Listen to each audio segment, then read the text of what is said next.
Welcome back, everybody, for another deep dive. Yeah. You know, we love to pick apart a specific topic, and today we're going to be talking about stress. Ooh, stress. But with a twist. Okay. So we're looking at this article from Finch, and it's called Stress: The Good, the Bad, and the Surprisingly Helpful. Okay. And it really kind of suggests that stress isn't always the villain we make it out to be. Right. In fact, some stress might actually be good for you. Interesting. So I'm intrigued. Yeah, I think this is a really interesting premise that challenges the kind of conventional wisdom that all stress is bad. Right.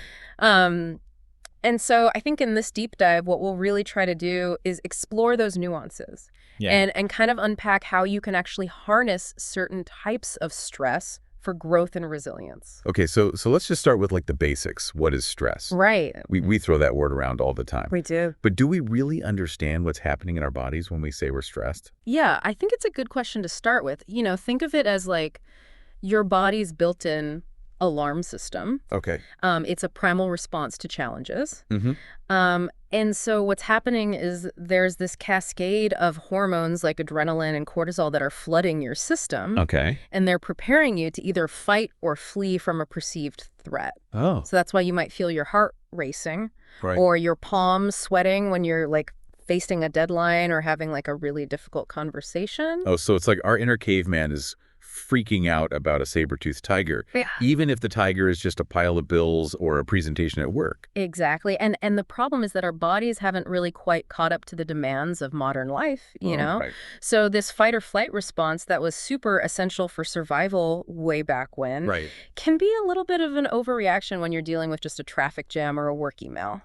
Yeah, I feel that. Right. Feel that. So that's really where I think this distinction between, you know, good and bad stress comes in. Right. Because a burst of adrenaline before a big game can be helpful, but feeling constantly overwhelmed by work deadlines is a totally different story. Yeah, I think you're spot on there. Yep. And that's really where this article's distinction between distress and eustress becomes so important. Okay. So distress is that chronic overwhelming stress that wears you down over time. You know, it's that constant nagging feeling that you're never quite doing enough or you're never quite catching up. Well, it's like being stuck on a treadmill that's going faster and Yeah, faster. yes. Yes. You know, you need to get off, but you can't quite figure out how. Exactly. And that's where things can get dangerous because when your body is constantly in this state of like high alert, Right. it takes a toll on your physical and mental health. So you become more susceptible to everything from burnout and anxiety to, you know, even heart disease and a weakened immunity. Oh, wow. Yeah, So what about this eustress? right. I'm having a little bit of a hard time wrapping my head around the idea of stress being positive. Yeah, no, that's understandable. Think of it as a challenge that energizes you, a thrill that pushes you outside your comfort zone, but doesn't leave you feeling overwhelmed. Okay. So it's that feeling you get when you're working towards a goal that excites you, like training for a marathon or mastering a new skill. So like that feeling of butterflies in your stomach before a first date. Exactly. It's nerve-wracking, but in a good way. Yes, Yeah. because it's also exciting and full of possibility. Okay. So eustress is about stretching your limits without breaking them. Yeah. It's that sweet spot where you're challenged enough to grow, but not so much that you feel defeated. I like that. Yeah. So this kind of brings us to this concept of hormesis, Yes. which is where I think things get really interesting. This is where it gets really cool. Yeah. Can you break that down for us? Yeah, so it's this idea that what doesn't kill you makes you stronger, Mm-hmm. but on a cellular level. Oh, okay. So small doses of stress, like intense exercise or intermittent fasting, actually trigger your body to adapt Okay. and become more resilient. So you're saying that things I usually avoid because they feel unpleasant, Yes. like pushing myself physically or skipping that afternoon snack, could actually be making me stronger in the long run? That's exactly what I'm saying. Okay. It's about understanding that our bodies are designed to adapt. And when you expose yourself to these controlled bursts of stress, you're essentially teaching your body to bounce back stronger. So it's like building muscle, but for your stress response system. Exactly. Oh, that's so interesting. So are we talking about intentionally stressing ourselves out to get stronger? Well, it's more about strategically incorporating manageable challenges into your routine. Okay. So it's about finding that Goldilocks zone of stress. Not too much, not too little, but just right to trigger positive adaptation. This is blowing my mind. I Yeah. feel like we've been approaching stress all wrong. Yeah. It's a different way of looking at it. Yeah. It is, but how do we know when stress is helpful Right. and when it's harmful? Right. And more importantly, how do we find that sweet spot? That's the million-dollar question, and I think that's what we'll really unpack next, because it's not just about understanding the different types of stress, you know? Right. It's about understanding your own unique stress response and finding the strategies that work best for you. Okay. I'm ready. Let's do it. Let's do it. Okay. So we've established that not all stress is created equal. Some stress can actually be beneficial, pushing us to grow and adapt.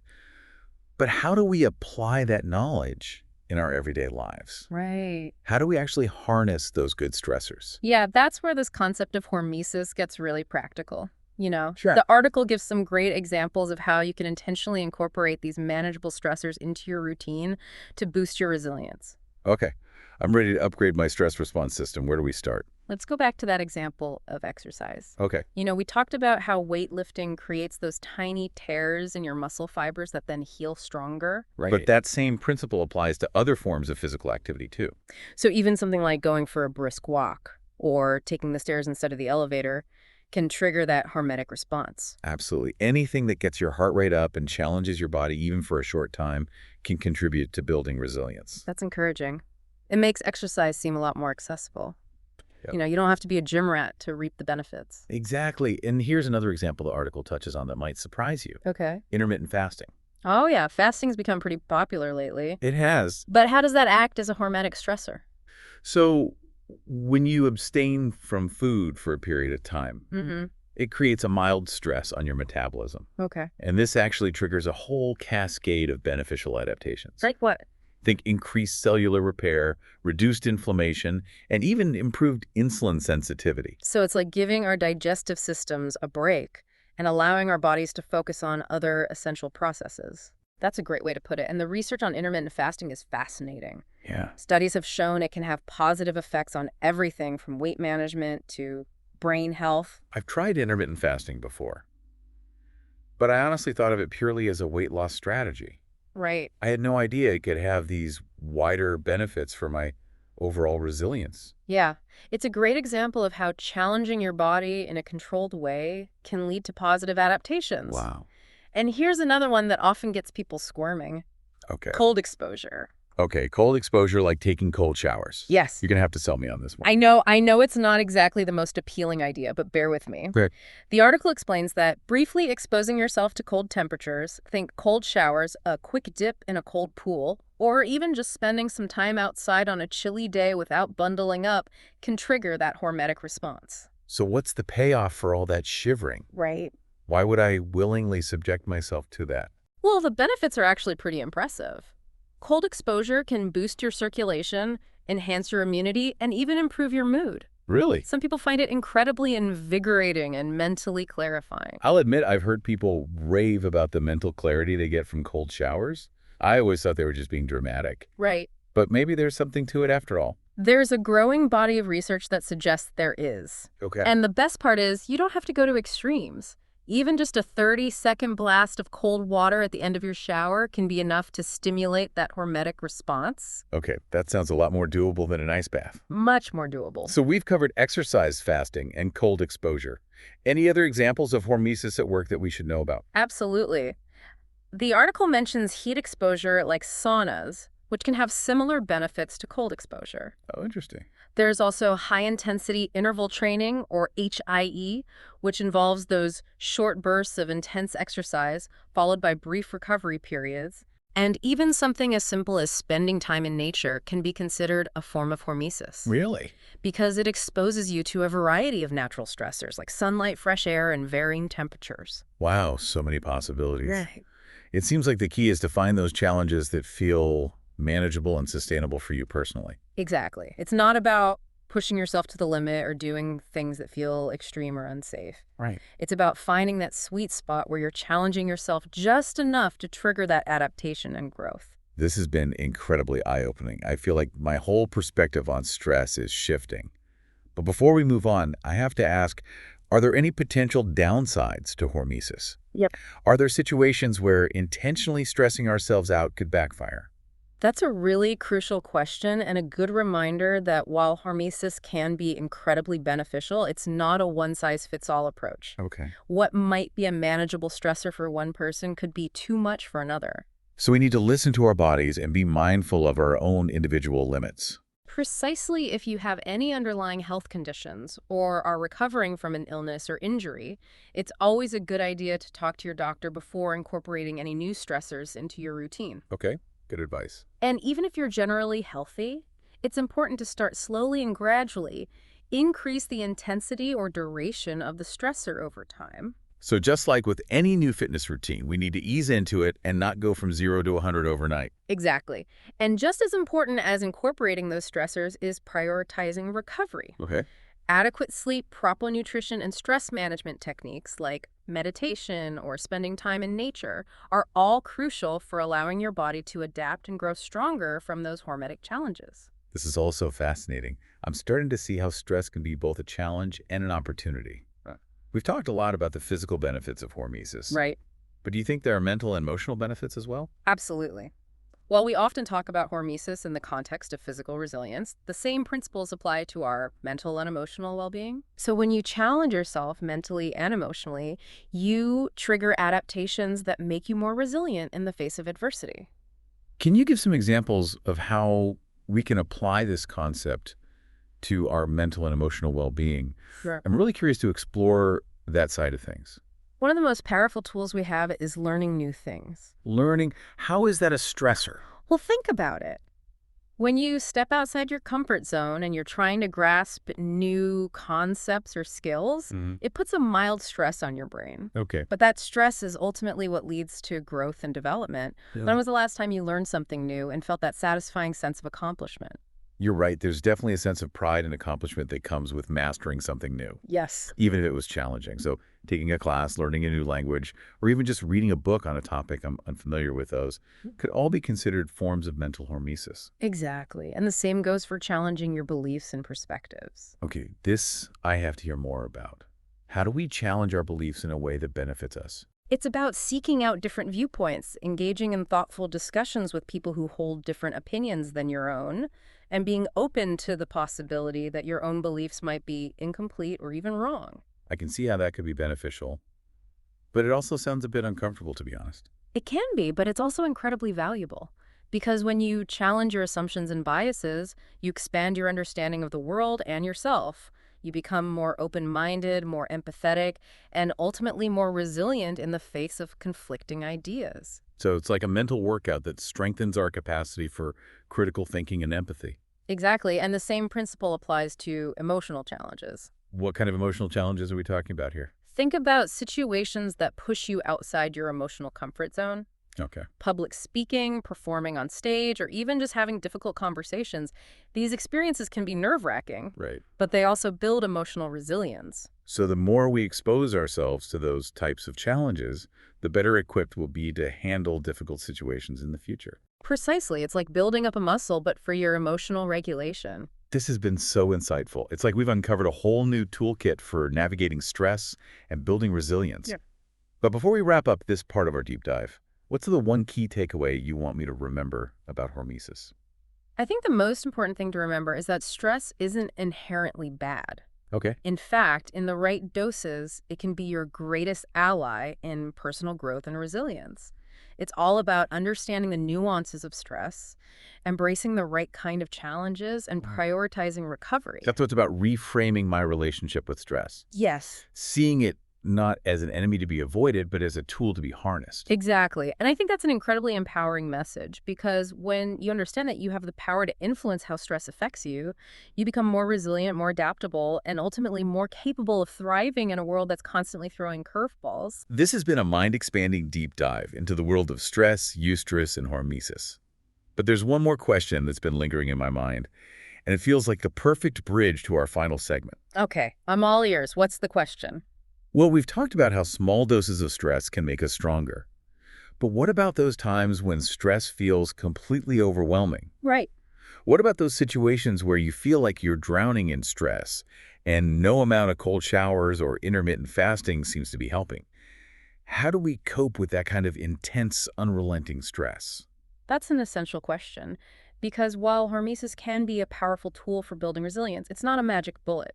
Right. There are times when we need to take a different approach to focus on managing and mitigating the negative effects of stress rather than simply trying to tough it out. Okay. And that's exactly what we'll explore in our final segment. So we've explored how, like, strategically incorporating those small stressors can, like, make us more resilient.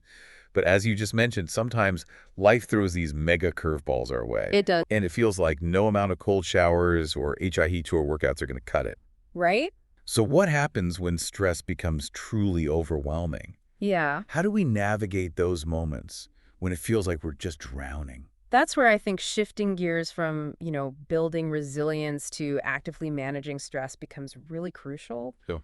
So it's about having this toolkit of strategies that help you regain a sense of control and navigate those really intense periods. Okay, so let's dive into that toolkit. Yeah. What are some of the most effective strategies for managing those overwhelming stress levels? One of the most fundamental yet often overlooked strategies is setting boundaries. Boundaries. Yeah. I'm curious to hear how those play into stress management. Yeah, well, think about it. When you feel overwhelmed, it's often because you're taking on too much. Oh. You're saying yes to everything, and you're not really prioritizing your own needs. Ouch, that hits close to home. Right. I definitely have a hard time saying no sometimes. It's a common struggle. But learning to set those clear boundaries, both with yourself and with others, can be incredibly empowering. Okay. It's about saying no to things that drain your energy, delegating tasks when possible, and carving out time for yourself to recharge. So boundaries are like a personal force field against stress overload. Exactly. I like that visual. They help you protect your time, your energy, and your emotional well-being. I like that. And it doesn't have to be anything drastic. Even small changes like limiting your social media time, saying no to that extra commitment, or even just scheduling regular breaks throughout the day can make a huge difference. It's a good reminder that sometimes the simplest solutions can be the most effective. They can be. But what about those times when stress is tied to something you can't simply say no to? Right. Like a demanding job or a challenging family situation. That's where those other stress management techniques come in. Okay. The article briefly mentioned mindfulness and relaxation techniques, but I think they deserve a little deeper exploration. Yes. Let's dig into those. I've heard a lot about mindfulness and meditation, Yeah. but to be honest, I'm not sure I fully grasp how they work. Yeah, so at its core, mindfulness is about bringing your attention to the present moment without judgment. Okay. It's about noticing your thoughts, your feelings, and your sensations without getting swept away by them. So instead of dwelling on the past or worrying about the future, Right. you're just focusing on what's happening right now. Exactly. And there are so many ways to practice mindfulness, from meditation and yoga to simply taking a few moments to focus on your breath or the sensations in your body. The key is finding a practice that resonates with you and incorporating it into your routine. And how does this help with, like, managing stress? So when you're mindful, you're less likely to get caught up in those negative thought patterns Right. and emotional reactivity. Okay. It's like creating this little space between you and your stress, Okay. which gives you more control over how you respond. So it's like training your mind to be less reactive to stress. Precisely, and that can be incredibly powerful. Studies have shown that mindfulness can reduce stress, anxiety, and even physical symptoms like headaches and muscle tension. Wow, that's impressive. I'm definitely going to have to look into some mindfulness techniques. Yeah. What about relaxation techniques? What Yeah. are those all about? So relaxation techniques are focused on calming your nervous system and reducing physical tension. Okay. And there are so many to explore: deep breathing exercises, progressive muscle relaxation, guided imagery, listening to soothing music. The list goes on and on. I've tried deep breathing exercises before, Yeah. but I always feel like I'm doing them wrong. Don't worry, there's no right or wrong way to breathe. The important thing is finding a technique that feels comfortable for you. Okay. Even something as simple as taking a few slow, deep breaths, focusing on the rise and fall of your abdomen, can have a significant impact. I'm definitely going to give that a try next time I'm feeling stressed. Yeah. So we've covered boundaries, mindfulness, and relaxation techniques. What other stress-busting tools do we have? Don't underestimate the power of physical activity. We already talked about how exercise is a form of hormesis. Yes. But you're saying it can also help manage stress in the moment. Absolutely. When you engage in physical activity, your body releases endorphins, those natural mood boosters. Really? And it also helps you burn off that excess energy and tension, which can be a game changer when you're feeling overwhelmed. So whether it's going for a run, hitting the gym, or even just dancing around my living room, moving my body can help me like shake off stress. Exactly. And it doesn't have to be anything intense. Even a gentle walk in nature can make a difference. Yeah, and let's not forget the importance of social connection. Right. Spending time with loved ones, talking to a trusted friend, or even just cuddling with a pet Yeah. can do wonders for our stress levels. You're absolutely right. Social support is crucial for well-being, especially during challenging times. Fun. It helps you feel connected, loved, and supported, which can buffer those negative effects of stress. This has been such a comprehensive overview of stress management Yeah. strategies. I feel like I've gained a whole arsenal of tools to combat stress. Good. But as we wrap up our deep dive, what are your final thoughts on how we can cultivate a healthier relationship with stress overall? I think the most important thing is to remember that stress is a normal part of life. Okay. It's not something to be feared or avoided at all costs. Right. In fact, as we've explored, it can be a powerful catalyst for growth and resilience. Yeah. The key is to understand how stress affects you, to develop those healthy coping strategies, and to prioritize your well-being.